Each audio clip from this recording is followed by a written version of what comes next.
আমরা Jalpaiguri government medical college and হসপিটালের student.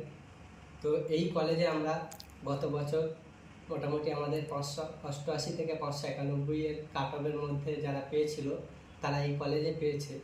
এবং এই 2024-এর নিটের কাট অফ কত নামতে পারে সেই নিয়ে একটা আলোচনার জন্য আমরা এখানে সমবেত হয়েছি। পূর্ববর্তী যে সমস্ত বিগত বছরের কাট অফ কতটা নেমেছে সেই বছরগুলোর সঙ্গে তুলনা করে একটা অ্যানালাইসিস করা হয়েছে, তা আপনাদের সামনে তুলে। আসসালামু আলাইকুম, আশা করি তোমরা সবাই ভালো আছো।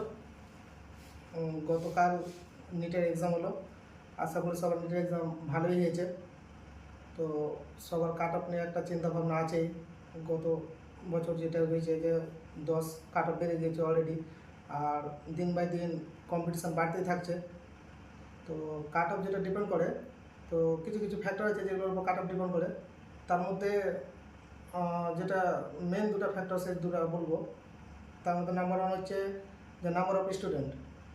যে 2023 সালে অ্যাপ্রক্স 23 লাখ স্টুডেন্ট অ্যাপ্লাই করেছিল নিটের জন্য, কিন্তু এবার সেটা বেড়ে গিয়ে হয়েছে 25 লাখ। তো তোমরা বুঝতেই পারছো যে দিন দিন কত কম্পিটিশান বাড়ছে। আর যেটা আরেকটার উপর ডিপেন্ড করে সেটা হচ্ছে যে পেপারের কোয়ালিটি বা কতটা ডিফিকাল্টি হয়েছে তার উপর ডিপেন্ড করে। তো এনটিএ প্রত্যেকবারই কোনো না কোনো দিক থেকে স্টুডেন্টদের ফাঁকে দেয় পেপারে। তো এবার যে বায়োলজি মানে কোশ্চেনটা হয়েছে সেটা হচ্ছে কোশ্চেনের লেভেলটা অ্যাভারেজ ছিল, মানে অতটাও লেন্দি, অতটা টাফ ছিল না, বাট হালকা লেন্দি করেছিল। মানে যে প্রতিটা সিঙ্গেল কোশ্চেনের যে কারেক্ট অ্যান্সার হবে সেগুলো মোটামুটি 45টা কোশ্চেন ছিল, যে একটাই অ্যান্সার হবে ওই রকম। আর যেটা 2023 সালে এসএসসি রিজন মানে ভরে ছিল, এবারে সেই এসএসসি রিজনটা খুবই কম, 2টা ছিল মাত্র এসএসসি রিজন। ওখানে স্টুডেন্টদের একটু সুবিধা হয়েছে, কিন্তু যেটা কলম ম্যাচ, ওই কলম ম্যাচ অনেকটাই বাড়িয়ে দিয়েছে। 30টার মতো কলম ম্যাচ দিয়েছে। আর স্টেটমেন্ট যে বেস কোশ্চেনগুলো হয় ওইগুলো 10টা দিয়েছে। তারপর কারেক্ট ইনকারেক্ট দিয়েছে 13টা, যেখানে অনেকটাই ছেলেদের টাইম দিয়েছে। এবং টাইম দেওয়ার ফলে পরবর্তীকালে সেগুলো ফিজিক্সে আবার টাইম দিতে পারেনি, ওই কারণে অসুবিধাও হয়েছে। তো বায়োলজি যেটা কোশ্চেন লেভেল সেটা হচ্ছে অ্যাভারেজই ছিল, অতটা টাফ ছিল না, মানে যতটা স্টুডেন্ট কাছ থেকে জানা গিয়েছে, কিন্তু লেন্দি ছিল, যে কারণে স্টুডেন্টদের ভিতরে অনেক প্রবলেম দেখা দিয়েছে। তারপর কেমিস্ট্রি কোশ্চেন 2023 সালের সাথে যদি আমরা কেমিস্ট্রি কোশ্চেন তুলনা করি তাহলে হালকা ডিফিকাল্টি ছিল, মানে অতটা সহজই ছিল না। যেমন ধরেন যে 2023 সালে যেটা কেমিস্ট্রি কোশ্চেন ছিল যে 54% মানে ইজি ছিল, ভোটে পোল দেওয়ার কারণে যেটা বোঝা গেছিল 54% ইজি ছিল, কিন্তু এবার সেটা ইজির পরিমাণটা এসেছে 32%, মানে অনেকটাই কমে গেছে ইজির পরিমাণ। কারণ মিডিয়াম সাইজ যেটা ছিল, যে 2023 সালে 34% ছিল, এখন সেটা বেড়ে গিয়ে 40% হয়েছে।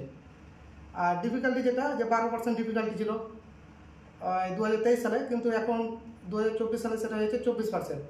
তার মানে যে কোশ্চেনের লেভেল যেটা 2023 থেকে সেটা একটু হার্ডই হয়েছে। তাহলে কেমিস্ট্রি কোশ্চেনটা হালকা হার্ড হয়েছে, যেখানে কাট অফ অতটা বাড়ার প্রবলিটি নাই। কিন্তু ফিজিক্সের ইজি কোশ্চেন 12টার মতো ছিল, আর মিডিয়াম 22টা, হার্ড কোশ্চেন মোটামুটি 6টা ছিল। কিন্তু সব ছিল কোশ্চেন যেগুলো ছিল ওগুলো হচ্ছে কনসেপচুয়াল কোশ্চেন ছিল, থিওরিটিক্যাল কোশ্চেন ছিল না, যার কারণে খুব কম টাইমের মধ্যে ফিজিক্স কমপ্লিট করা যেত বা গিয়েছে। তো 2023 সালের মতোই ফিজিক্স কোশ্চেনটা গিয়েছে।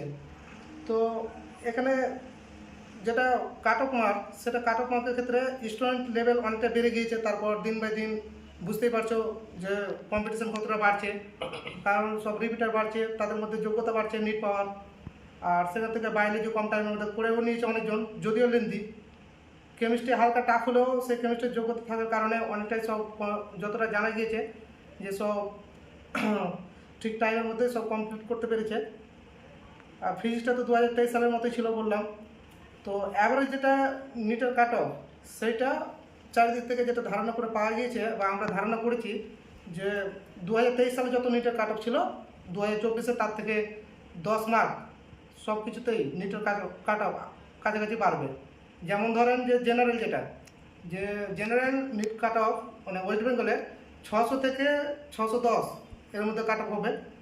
তারপর যেটা আমরা এক্সপেক্ট করছি 600 থেকে 610 হতে পারে, এটা আমরা সবাই গ্রুপ মিলে আলোচনা অ্যানালাইজ করেছি, বিভিন্ন জায়গায় বিভিন্ন রকম খোঁজ নিয়েছি, বিভিন্ন ডিস্ট্রিক্টে কার কেমন এক্সাম হয়েছে, সেরকম পরিপ্রেক্ষিতে আমরা সব একটা ধারণা করেছি, একটা এক্সপেক্টেড কাট অফ বলছি। সেটা তুমি বলো কত থেকে কত? জেনারেল হচ্ছে যে 600 থেকে 610 এর মধ্যে হতে পারে কাট অফ ওয়েস্ট বেঙ্গলে। ওবিসি এ যেটা, ওটা আমরা 597 থেকে 603, মানে এর মধ্যে যদি থাকে তাহলে একটা গভর্নমেন্ট কলেজ মানে পেয়ে যেতে পারে আর কি, একটা আশা আছে। আশা আছে। তারপর গ্রুপ বি যেটা, মানে ওবিসি বি, ওদের হচ্ছে যে 592 থেকে 597 যদি থাকে তাহলে সেটা হালকা সেফ জোনে থাকবে। এখন হচ্ছে যে যারা 600-র কাছাকাছি বা 600-র নিচে কম পেয়েছো, তারা একটা বর্ডার লাইনে আছো, তো তাদের বলবো যে প্রতিদিন 3 থেকে 4 ঘন্টা পড়াশোনাটা চালিয়ে যাও, কারণ হচ্ছে কিছু বলার নাই, কাট অফ কত বাড়তে পারে। আর হার মানলে হবে না, মনটাকে সবসময় একটা চারা গাছের মতো করতে হবে। অনেক ঝড় বাতাস আসবে, ভাঙলে হবে না, নেতিয়ে পড়তে হবে, আবার উঠে যেতে হবে। কারণ হচ্ছে এখন যা সমাজ তোমাকে পিছন দিকে দৌড়িতে টানবে, তোমাকে নিজের সামনে এগিয়ে যেতে হবে, মা বাবা ছাড়া কেউ সাথ দেবে না। তো এটাকে বিবেকে রেখে তোমরা তোমাদের প্রিপারেশন চালিয়ে যাও, ইনশাল্লাহ একদিন তোমরা ভবিষ্যতে ডাক্তার হবে। আসসালামু আলাইকুম। আমরা এই ভিডিওতে জেনারেল, ওবিসি এ এবং ওবিসি বি কোটার কাট অফ সম্বন্ধে বিশদে আলোচনা করেছি। আর এসসি, এসটি, ইডব্লিউএস ইত্যাদি যে কোটাগুলো আমরা এখনও করিনি, সেগুলোর সম্বন্ধে আমাদের পরবর্তী ভিডিও আসবে। আর যাদের মনে হচ্ছে আমাদের এই কাট অফ অ্যানালিসিস দেখে তোমাদের পেয়ে যাওয়ার সম্ভাবনা আছে, তারা নিজেদের ডকুমেন্টস রেডি করতে শুরু করো। কী কী ডকুমেন্টস লাগবে সেই সম্বন্ধে আমরা তোমাদেরকে পরবর্তী যে ভিডিওগুলো আসবে আমাদের চ্যানেলে সেগুলো সবই জানাবো। আর নিট কাউন্সেলিং, অ্যাডমিশান, মেডিকেল কলেজে আসার পূর্ব মুহূর্ত পর্যন্ত যে কোনো রকমের হেল্পের জন্য আমরা এই চ্যানেলে সবসময় ভিডিও আপলোড করতে থাকবো। তাই আমাদের সাথে তোমরা জুড়ে থাকো বেশি বেশি করে। Thank you.